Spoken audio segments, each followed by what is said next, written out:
Buenas y bienvenidos a esta segunda parte del COVID-19 en urgencias. Me voy a presentar para quien no haya visto el primer vídeo. Yo soy Marta Pastrana, soy residente de Medicina Interna aquí en Pamplona, en la Clínica Universitaria de Navarra, y en esta clase lo que vamos a ver es el diagnóstico serológico y el tratamiento del COVID-19. Vamos a empezar con la definición de los casos y luego pasaremos al diagnóstico y al tratamiento.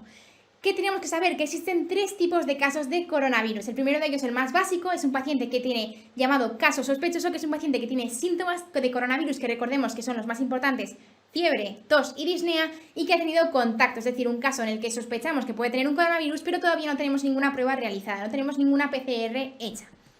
Cuando le hemos hecho una PCR a este caso sospechoso, puede ser que esa PCR nos salga negativa. ¿Es por esto que este paciente con PCR negativa no tiene un coronavirus? No, importante, no. ¿Por qué? Porque la PCR no tiene una sensibilidad del 100%, por lo tanto, un caso en el que sospechamos altamente que tiene un coronavirus porque tiene síntomas muy claros, aunque tenga una PCR negativa, se mete dentro del cajón del caso probable y se queda en una especie de sí, pero no. Ahora bien, ¿qué es lo más probable? Que ese caso sospechoso que tenga síntomas muy importantes de coronavirus, lo que tenga sea una PCR positiva y por tanto sea un caso confirmado de coronavirus. ¿Qué es lo que estamos viendo ahora? Hay muchos casos de pacientes que han tenido muy poquitos síntomas o han tenido síntomas muy leves y que ahora vienen y se hacen una serología y esa serología es positiva. ¿Qué quiere decir? Que aunque no tengas una PCR positiva, si tienes una serología positiva, efectivamente has pasado el virus y ya eres un caso confirmado. De manera visual vamos a ponernos que este es Faustino. Faustino es un caso que nos han llamado que está muy malito en su casa, que tiene fiebre, que tiene tos, que tiene disnea y que nos dice que no sabe qué hacer. Pues lo que tenemos que decirle a Faustino es que antes de todo se quede en su casa aislado, que no salga a hacer la compra, que no salga, si puede ser de una habitación, que no salga a tomar una cerveza porque puede ser infectivo. Tenemos que hacerle una PCR para ver si efectivamente tiene coronavirus o tiene otra cosa. Puede ser que Faustino nos salga positivo y si es positivo tendremos que ver si hay que ingresarle, si está grave o no, se queda en su casita aislado porque esto ya es un caso confirmado. Si es una PCR negativa, pues Faustino tiene mala suerte, pero aunque tenga una PCR negativa, si nosotros tenemos sospecha porque tiene síntomas muy claros, también tendremos que decirle que se quede en su casa o bien ingresado si está muy malito, al menos durante 15 días hasta que veamos si tiene coronavirus o no tiene coronavirus, como veremos después en un algoritmo. En ambos casos, Faustino ha tenido o tiene posible coronavirus, es un caso confirmado o un caso probable y habrá que ver sus contactos. ¿Por qué? Porque los contactos de Faustino puede que estén infectados y estén por ahí campando por sus ansias, por lo tanto habrá que llamar a esos contactos y decirles: oye, mira, Faustino es positivo, intenta no salir de tu casa hasta que te hagamos una PCR, o bien, si puedes, si no se puede hacer una PCR, quédate en tu casa durante 10 días o 15 días para ver si desarrollas síntomas. Si alguno de los contactos de Faustino desarrollase síntomas, ya es alguien que tiene síntomas y ha tenido contacto, es decir, es un caso sospechoso. Y como caso sospechoso volveríamos a empezar con toda la rueda otra vez. ¿Qué tenemos que saber? Que la mayor parte de los casos de coronavirus no son síntomas graves, no son casos graves de coronavirus. Entre el 10 y el 15% sí que pueden producir neumonías bilaterales, afectación pulmonar importante y requerir hospitalización, pero no es lo más frecuente. Sin embargo, como hemos visto en nuestra pandemia, el 10% de todo el mundo que se ha infectado de coronavirus en España hasta hoy mismo sigue siendo muchísima gente. Y es por eso que los hospitales muchas veces se han encontrado desbordados con cantidad de pacientes que estaban muy graves y que requerían ventilación mecánica no invasiva, intubación, etcétera, etcétera. El gran problema del coronavirus es que además puede producir en un 5% de los casos un síndrome de distrés. Esto es un caso muy grave, la mortalidad es muy alta, el paciente se puede morir y además si consigue sobrevivir luego tiene secuelas a largo plazo. Por lo tanto es algo muy importante que tenemos que intentar prevenir. El tema del coronavirus que estamos empezando a ver que ya no es solamente el coronavirus, sino que después existen muchas secuelas a largo plazo que no conocíamos. Hay pacientes que por el coronavirus desarrollan TEPS, que desarrollan infartos, que desarrollan ictus o que desarrollan lesiones pulmonares que les quedan como una zona fibrótica y que eso disminuye el rendimiento pulmonar. Por lo tanto, habrá que esperar a ver realmente qué secuelas a largo plazo encontramos. Pasamos con el diagnóstico. Voy a intentar no enrollarme para hacértelo entender muy sencillo. Una cosa es una PCR y otra cosa es el diagnóstico serológico. La PCR lo que nos va a detectar son fragmentos concretos del RNA del virus, del coronavirus. Y por lo tanto es un test que es muy específico.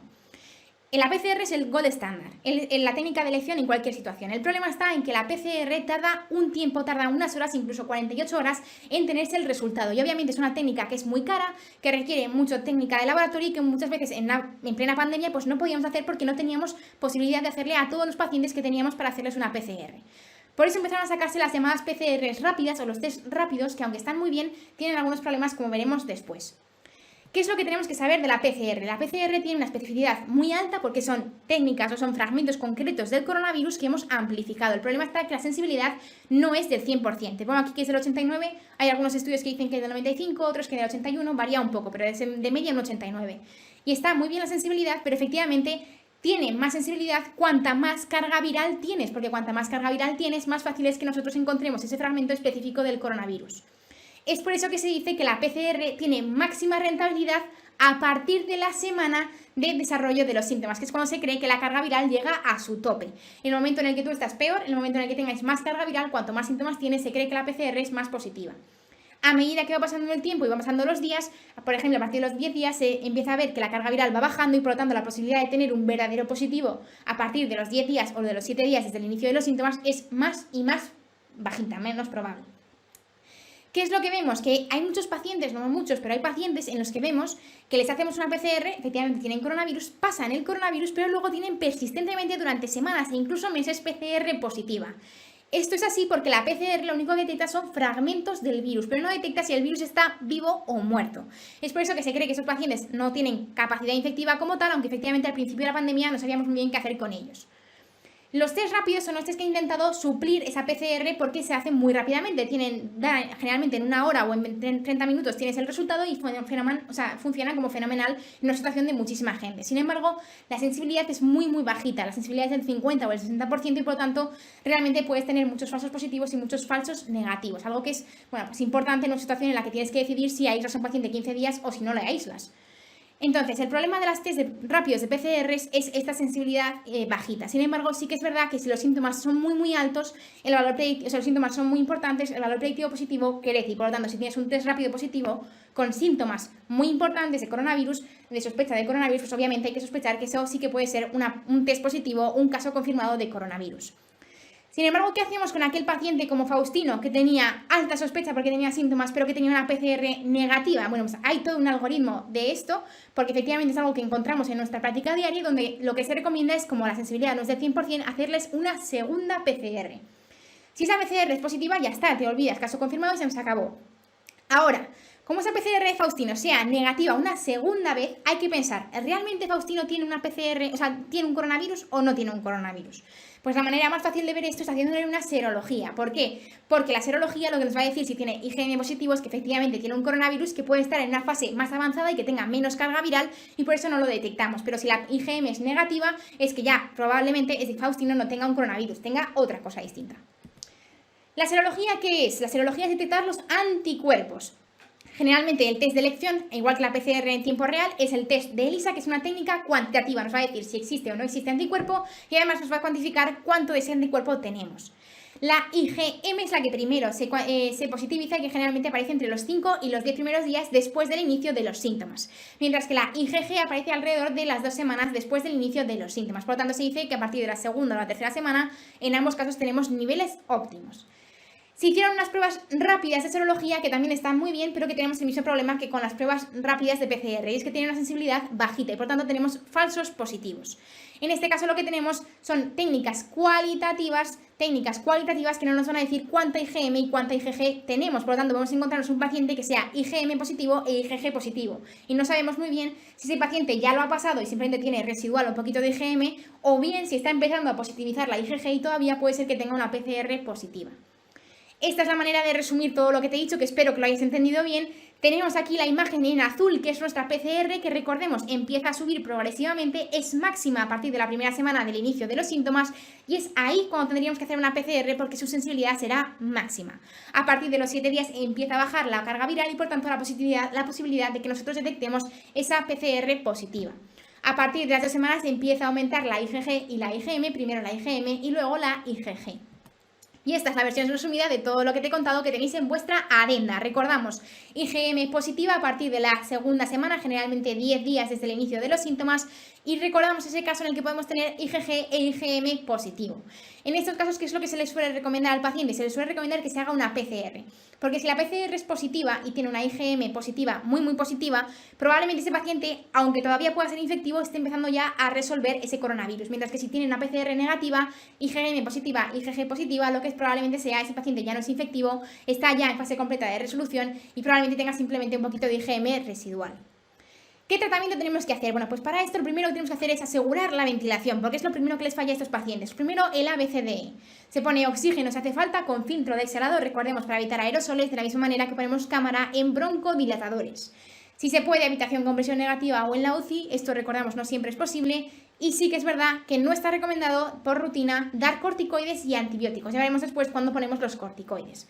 Generalmente tenemos cuidado con los líquidos para que no se nos encharque el pulmón y si existe un aumento del dímero D, hay que recordar que estos pacientes pueden hacer un TEP, hay que ponerle profilaxis con heparina.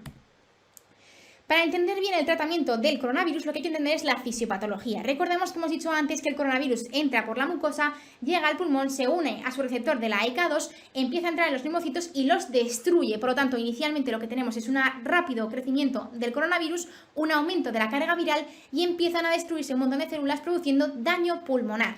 Cuando tenemos ese daño pulmonar, el cuerpo reacciona mandando todo tipo de sistema inflamatorio, produciendo linfocitos, mandando citoquinas, mandando todo lo que haga falta para hacer frente a ese virus.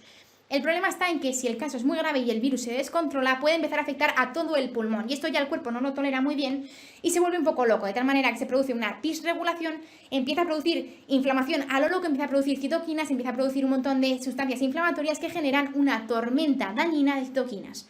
Y esto es lo que se cree que está detrás de la fisiopatología del distrés respiratorio, un daño pulmonar localizado en un momento determinado que el cuerpo no logra adecuar, no logra contrarrestar y se vuelve loco produciendo un montón de citoquinas que al final acaban produciendo más daño al pulmón. Por lo tanto, en fase inicial, nuestro tratamiento debería ir orientado a atacar el virus con tratamiento antivirales, mientras que en fases finales, si existe demostrado o está demostrado que la analítica tiene datos de inflamación, lo que habría que intentar hacer sería disminuir la inflamación para que no produzca mayor daño pulmonar. El tratamiento no es así como estanco, cada hospital hace un poco lo que le parece y las guías también dicen un poco que hagas lo que quieras. Esto es un poco lo que se hace en general y por eso te lo traigo, porque es generalmente lo que la mayor parte de la gente suele hacer. Se suele poner un combo que va con hidroxicloroquina y caletra, que es un fármaco que combina lopinavir y ritonavir, que se utilizaba en VIH, porque son antivirales muy efectivos. Efectivamente, la hidroxicloroquina lo poníamos a todo el mundo que venía con coronavirus, porque es un antiviral y un antiinflamatorio, y todos pensábamos que funcionaba muy bien. ¿Cuál ha sido nuestra sospecha cuando hemos visto que hay un estudio que ha demostrado que la hidroxicloroquina no tiene ningún beneficio? Mi apuesta antes de este estudio era que la hidroxicloroquina iba a caer en el MIR 2021. Ahora que hay un estudio que dice que no sirve para nada, pues realmente veo menos probable que te lo puedan poner en tu MIR porque el ministerio realmente no puede poner algo que no está demostrado que funcione. Sin embargo, este es un combo que se hacía bastante, hidroxicloroquina con caletra, y este es ahora mi apuesta personal para el MIR 2021 porque el remdesivir lo está petando ahora mismo con el coronavirus. Hay un estudio que ha demostrado que recupera antes, que te recuperas antes si te dan remdesivir frente a poner lopinavir y ritonavir, y efectivamente es un fármaco que, aunque no se utilizaba para prácticamente nada porque era un antiviral para el ébola, pues ahora mismo en el coronavirus es un boom. Entonces, efectivamente, para que no nos pillen, yo te lo traigo aquí y te digo que su mecanismo de acción es inhibiendo la polimerización del COVID-19, es decir, impidiendo que se pueda reproducir. Hay muchos otros tratamientos antivirales, te los traigo aquí, pero son mucho menos importantes. Nos quedamos con los tres, la hidroxicloroquina, el lopinavir, ritonavir y, por supuesto, el remdesivir. Y por último, los inmunomoduladores. Para aquellas fases en las que ya existen mogollón de citoquinas, lo que tienes que hacer es atacar directamente contra las citoquinas para que no te dañen más el pulmón. Una de las citoquinas más importantes es la interleuquina 6 y tú ya sabes muy bien que el tocilizumab y el sarilumab que te han dicho en reumatología son anti-interleuquina 6, por lo tanto tratamiento que se está utilizando ahora mucho cuando demostramos que existe un aumento de inflamación en un paciente con coronavirus. Realmente estaba un poco así al principio, que no sabía si sí o no se utilizaba, si no se utilizaba, no está muy claro cuándo hay que empezar a utilizarlo, sí que se dice que generalmente se suele dar cuando existe un empeoramiento pulmonar muy importante y tienes datos de inflamación en la analítica. También se habla del ruxolitinib y el baricitinib, pero mucho menos que probablemente suenen de la policitemia vera. Y por último, la estrella, los corticoides. Bueno, pues hay que saber que los corticoides al principio no se utilizan. ¿Por qué? Porque recordemos que en la fisiopatología al principio aumenta mucho la carga viral y la carga viral vamos a disminuirla con nuestro sistema inmunitario. Si tú pones corticoides, disminuyes el sistema inmunitario y por lo tanto vas a aumentar o vas a favorecer que ese virus se reproduzca. Sin embargo, en fases finales, en esas fases finales de tormenta de citoquinas, los corticoides vienen muy bien porque efectivamente lo que hacen es disminuir la inflamación y disminuir el daño que tu propio organismo te está haciendo con las citoquinas. Sin embargo, igual que nos pasa con la hidroxicloroquina, se utilizan, pero realmente no hay beneficio demostrado en ningún ensayo clínico. Y con esto terminamos. Muchísimo ánimo que tú puedes.